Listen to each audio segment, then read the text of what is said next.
नमस्कार, मैं पृथ्वी सिंह रौतेला फिर आपके सामने लेकर आया हूँ एक नया एपिसोड। पिछली बारी हमने बात करी थी मधुमक्खियों के बारे में, उनके जीवन शैली के बारे में, उनके कार्यक्षेत्र के बारे में। आज हम आपके सामने लेकर आए हैं ऐसे शख्स को जो मधुमक्खियों से बहुत करीबी रिश्ता रखते हैं। एक मधुमक्खी पालक हैं, एक ट्रेनर हैं, मधुमक्खी पालन सिखाते भी हैं और ख़ुद करते भी हैं। बात करेंगे उनसे, आज जानेंगे उनके पर्सनल एक्सपीरियंस को, उनके नज़रिए को, और समझेंगे उनसे मधुमक्खियाँ क्यों इम्पॉर्टेंट है हमारी धरती के लिए, हमारे जीवन के लिए। चलिए मिलते हैं डॉक्टर चंद्र प्रकाश भट्ट जी से और समझते हैं उनके एक्सपीरियंस को। चंद्र प्रकाश भट्ट जी पिछले 62 सालों से मधुमक्खी पालन कर रहे हैं और अलग अलग क्षेत्रों में जाकर लोगों को ट्रेनिंग दे रहे हैं। मधुमक्खी की महत्वता को जन जन तक पहुंचाने का कार्य कर रहे हैं। Government of India, government of Uttarakhand से भी ये एक्नॉलेजमेंट मिल चुका है। उनकी अनेक प्रकार की किताब, अनेक उनके संस्करण हैं किताबों के, वो लॉन्च कर चुके हैं। हम उनकी किताबों को भी आपके सामने रखेंगे और उनका इंट्रोडक्शन आपके सामने रखेंगे। तो चलिए मिलते हैं डॉक्टर प्रकाश भट्ट जी से।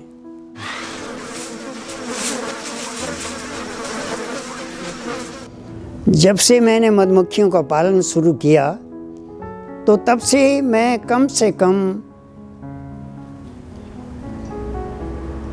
2 लाख से भी ज़्यादा लोगों को प्रशिक्षण दे चुका हूँ और वो लोग मधुमक्खियाँ पालन कर रहे हैं और निकालते हैं वो गांव में भी।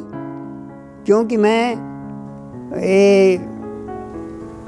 58 से इस काम से जुड़ा हुआ हूँ। 58 से 1958 से। बहुत सुंदर। और 1958 से जब मैंने ट्रेनिंग ली उसके बाद मेरा ये को बन गया कि इन जीवों की रक्षा कैसे की जाए, इनको मारा भी न जाए और इनसे निकाल करके अच्छी चीज़, जब ये इतनी अच्छी चीज़ देते हैं तो क्यों ना हम इनका पालन करें। तो और इनको समझूं तो ये पूरा 62 साल, अगर 2020 तक हम करें तो लगभग 62 साल का एक्सपीरियंस है। और 62 साल के एक्सपीरियंस से हम बात कर रहे हैं और आपके सामने उनके अनुभवों को रख रहे हैं।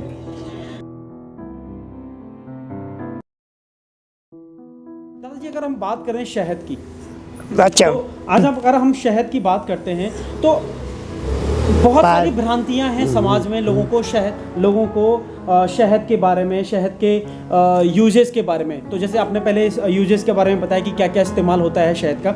अच्छा, आजकल जैसे सर्दियां हैं, बहुत सारे लोग बात करते हैं कि यार शहद जम जाता है तो ये शहद नकली शहद है, क्योंकि अडल्ट्रेशन भी बहुत होता है। बहुत सारे लोग भी हैं जो गलत इंटेंट के साथ शहद निकालते हैं और बेचते हैं। तो आप मुझे बताएंगे क्या शहद का जमना, उसका मिलावट, उसमें जो मिलावट है उसका प्रमाण है, या शहद किस तरह से जमता है, क्या होता है? शहद में जितना ज़्यादा ग्लूकोज होगा वो जम जाता है। जाड़े के मौसम में उसको क्रिस्टल्ड हनी कहते हैं, क्रिस्टल्ड हनी। तो वो ग्लूकोज के कारण जम जाता है, वो अशुद्ध नहीं होता, शुद्ध हनी है। यदि हम उसका कॉर्क निकाल करके धूप में रख देंगे तो कण बिखर जाते हैं और शहद के रूप में परिवर्तित हो जाता है। तो इसका मतलब है कि शहद का जमना एक नेचुरल प्रोसेस, नेचुरल एडल्ट्रेशन का कोई प्रश्न ही नहीं उठता है। मौन पालक कभी ऐसा करेगा ही नहीं, क्योंकि उसको अपने उसमें काम करना है। केवल वही लोग जो व्यापारिक दृष्टि से बाहर वो करते हैं, वो जैसे बाहर से बड़े बड़े टंकियों से, पानी की टंकियों से, बड़े बड़े मकानों के नीचे से छत्ते जंगली मधुमक्खियों के शहद लाते हैं और उसमें छत्ते डाल देते हैं मधुमक्खियों के, उसमें डाल करके और उसमें 10-12 किलो वो चीनी डाल देते हैं व्यापार दृष्टि से, और उसको पकाते हैं। तो पका करके उनको एक आसानी से घुल मिल जाता है। तो शायद दादाजी, अगर तो व्यापारिक दृष्टि से वो लोग करते हैं, लेकिन जो मौन पालक होगा वो कभी नहीं करता है इस काम को, क्योंकि उसको अपने उसका ये है कि मेरी चीज़ अच्छी मिलनी चाहिए। बिल्कुल दादाजी, मैं इसमें ये मेरे दर्शकों को ये बताना चाहूँगा, आपके द्वारा ये बताना चाहता हूँ कि और मुझे भी ये सवाल है कि जो नॉर्मल इंसान है, जैसे जिनके पास लैब का रिपोर्ट है, लैब में टेस्टिंग हो रही है, उनको तो पता है क्या शुद्ध शहद है और क्या मिलावटी शहद है। जो घर में लोग हैं उन लोग कैसे अपने घर में पता कर सकते हैं, एक नॉर्मल आदमी है, कि भाई मेरे को ये मिलावटी शहद है या ये शुद्ध शहद है, कैसे पता कर सकते हैं? सबसे अच्छी बात पूछी आपने ये, और बहुत अच्छी चीज़ पूछी, क्योंकि हमेशा डाउट रहता है लोगों को कि ये मिलावटी शहद है। जब भी कोई शहद वाला आता है तो खरीदने वाले को ये करना चाहिए कि उसको अपने पास बैठा दिया, थोड़ी देर ठहरे, एक पानी की कटोरी लाए अपने घर के अंदर से, और जो शहद वो लाया है उसमें 4 बूंद 1 चम्मच शहद डाल दी। अगर वो प्योर शहद है तो नीचे जमा हुआ रहेगा, जब तक आप उसको घोलेंगे नहीं घुलेगा नहीं। उसकी प्योरिटी का ये है कि उसमें चीनी नहीं मिला रखी है। जब आप घोलेंगे तभी घुलेगा वो, क्योंकि वो ये सोचता है कि जल्दी में जो लोग होते हैं वो तो कोई ऐसा वो करेंगे नहीं, बेचने वाला जो बाहर से लाया। लेकिन जो मोहन पालक है वो कभी नहीं करेगा, क्योंकि उसको तो आगे अपनी चीज को अच्छा रखना है। केवल व्यापारिक दृष्टि से लोग करते हैं ऐसा, वैसे मोहन पालक कभी नहीं करता। तो इसमें शहद अगर हम पानी में डालें और उसे घोले नहीं तो घुलेगा नहीं, वो घुलेगा नहीं, गोली नीचे रहेगा वो इसी तरह। इसके अलावा कोई और तरीका है जो लोग अपने घर में कर सकते लैब में वो करते हैं, हैं? अच्छा, खाने में टेस्ट में होता है, उस फूल की खुशबू आती है उसमें, जो एक पर्टिकुलर फूल होता है। एक मधुमक्खी अगर एक बार एक फूल को विजिट कर देती है तो उसकी टेंडेंसी नहीं है कि जगह जगह फूलों पे बैठे, उसी टाइप के फूल पे बैठेगी। जिसको पहले पहले उसने शुरू कर लिया उसी के लगातार जाएगी वहां, और जब तक वो फूल रहेगा तब तक उसी फूल का लाएगी। इसलिए उस फूल की खुशबू आती है उसमें। जैसे लीची का हनी है, जब तक लीची का हनी फूल रहेगा लीची के पेड़ पर ही जाएगी और फूलों को विजिट नहीं करेगी। जैसे वहां पर आम भी है और फूलें वहां पर नहीं बैठती पर्टिकुलर, क्योंकि उसको गर्भाधान क्रिया के लिए जाना है। उस फूल का उस दूसरे फूल से गर्भाधान होना है, इसलिए ईश्वर ने उसको ऐसी कृपा दे रखी है कि एक ही किस्म के एक ही जाति के फूलों को वो विजिट करती है, जगह जगह वाले अन्य फूलों को नहीं करती विजिट। ये नेचर का उसको गिफ्ट है कि जगह जगह अन्य फूलों को भी, यहाँ पर आपके 10 प्रकार के फूल हैं, 10 प्रकार के फूलों में नहीं बैठेगी, उसी किस्म के फूल पर बैठ करके उसका फूल का गर्भाधान हो जाता है। बहुत इसलिए अधिक से अधिक उसमें पॉलिनेशन होता है, परागण क्रिया होती है। अच्छा दादाजी, ऐसा क्यों होता है कि एक ही टाइप का, जैसे आपने बोला कि एक ही पर्टिकुलर फूल पे बैठती है मधुमक्खी, तो मैंने देखा कि जैसे बहुत सारे फ्लोरा होते हैं, मैंने ये जैसे मुझे पता है कि 300 के करीब फ्लोरा हनी मार्केट में मिलते हैं। उसमें से ऐसा क्यों होता है कि कुछ प्रकार के हनी वही जमते हैं और कुछ प्रकार के नहीं जमते हैं? जो क्रिस्टलाइजेशन की आपने बात करी है, कुछ प्रकार के शहद होते हैं उनका क्रिस्टलाइजेशन होता है और कुछ का नहीं होता है। इसमें आपने बहुत अच्छी बात पूछी है।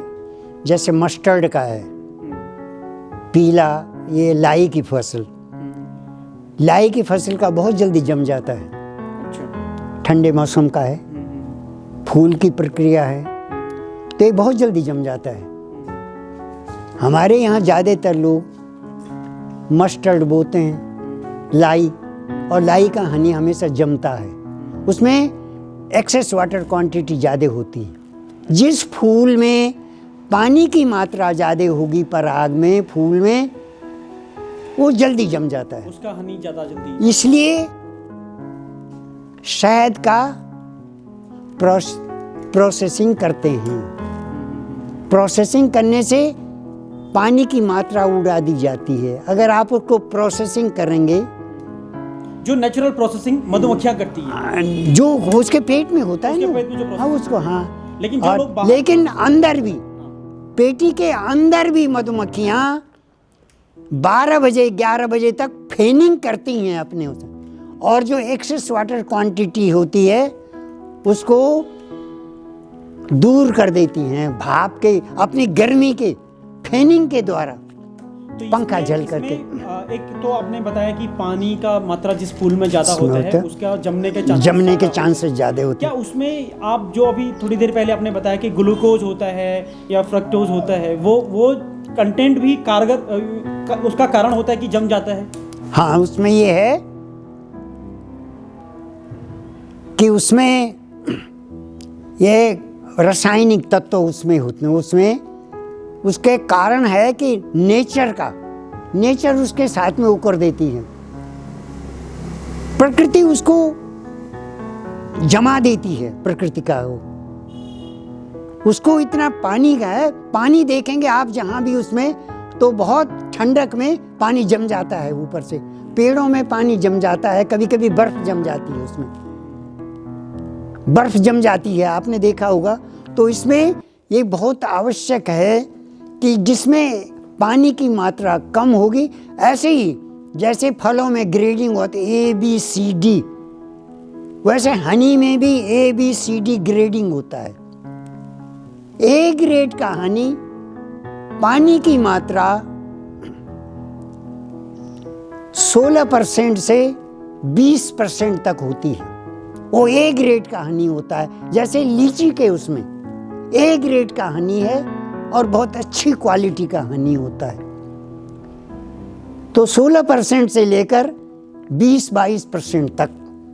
बहुत सुंदर। फिर B ग्रेड का हनी 20% से 24% तक वाटर क्वांटिटी होती है उसमें।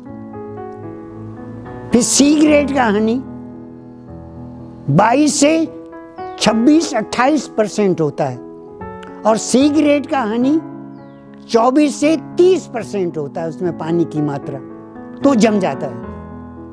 तो ये पानी की मात्रा पे सीलन ठंड के वो जमाने का काम कर देती है उससे।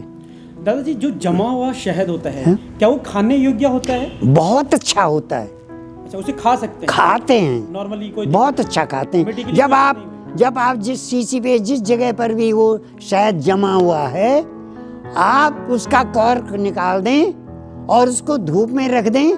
धूप लगने के साथ ही उसके कण बिखर जाए, भाप पानी को उड़ा देगी, और जितना पानी कम होता जाएगा पिघल जाएगा शहद, और पिघल करके वो शहद के रूप में आ जाएगा। बहुत बहुत धन्यवाद दादाजी। बहुत आवश्यक है ये चीज़ इसको जानना बहुत जरूरी है कि शहद प्योर रहे, और प्योर शहद जब आपने पैसे प्योर के देने हैं तो एडल्ट्रेशन के क्यों देने हैं? यही चीज मैं अपने ये बहुत आवश्यक है कि जैसे कि शहद को अच्छा से अच्छा मिलना चाहिए, क्योंकि जीवन रक्षक चीज है। और दीर्घायु, बड़े बड़े सैकड़ों साल तक बचने, मेरी उम्र खुद 86 ईयर है, और मैं 22 साल से ट्रेनिंग शुरू की थी मैंने, और अभी तक मैं 22 से और इतने तक, और रोज एक चम्मच शहद का इस्तेमाल करता हूँ, और 2-2-2.5 घंटे तक कॉलेजों में जाकर के ट्रेनिंग देता हूँ मैं। एग्रीकल्चर कॉलेज वाले बुलाते हैं, और मैं ट्रेनिंग यहाँ इसमें सुद्धों वाला वगैरह में, गवर्नमेंट बुलाती, खादी ग्रामोद्योग वाले बुला रहे हैं। मुझे 28 साल हो गए रिटायरमेंट के, और मैं अभी अपने यहाँ पर जगह जगह ट्रेनिंग, खादी ग्रामोद्योग और ये एग्रीकल्चर डिपार्टमेंट उत्तराखंड वाले बुला करके ट्रेनिंग देते हैं। शहद कैसा है, क्या है, बुलाते हैं कि शहद अच्छा है या नहीं है, इसका परीक्षण करवाते हैं। ये चीज़ मैं अपने दर्शकों को बताना चाहूँगा कि आप बहुत सारे लोगों ने सवाल पूछा था कि भाई आजकल सर्दियाँ जैसे आई हैं, ये पूछना चाह रहे हैं कि भाई शहद जम गया तो ये नकली शहद है। बहुत सारे लोगों ने हमसे क्वेरीज भी करी, और हमने उनको बताया शहद का जमना एक नेचुरल प्रोसेस है, जैसे दादाजी ने बताया है, वो कम्प्लीटली नेचुरल है, उसमें अडल्ट्रेशन का साइन नहीं होता है। तो शहद जम रहा है तो ऐसा नहीं कि वो अडल्ट्रेटेड शहद है। शहद की शुद्धता की पहचान कैसे करनी है वो दादाजी आपको ऑलरेडी बता चुके हैं। शहद क्यों खाना चाहिए वो भी दादाजी आपको बता चुके हैं। बहुत सारे फ़ायदे हैं, एंटी एजिंग है, एंटीऑक्सीडेंट है, डाइजेस्टिव सिस्टम के लिए अच्छा है। दादाजी ने सारी चीज़ें आपको बताई हैं। हम बहुत बहुत धन्यवाद देंगे दादाजी को, जो आपने बहुत बारीकी से आपने हमारे सामने तथ्य रखे और हनी के बारे में हमको बताया है।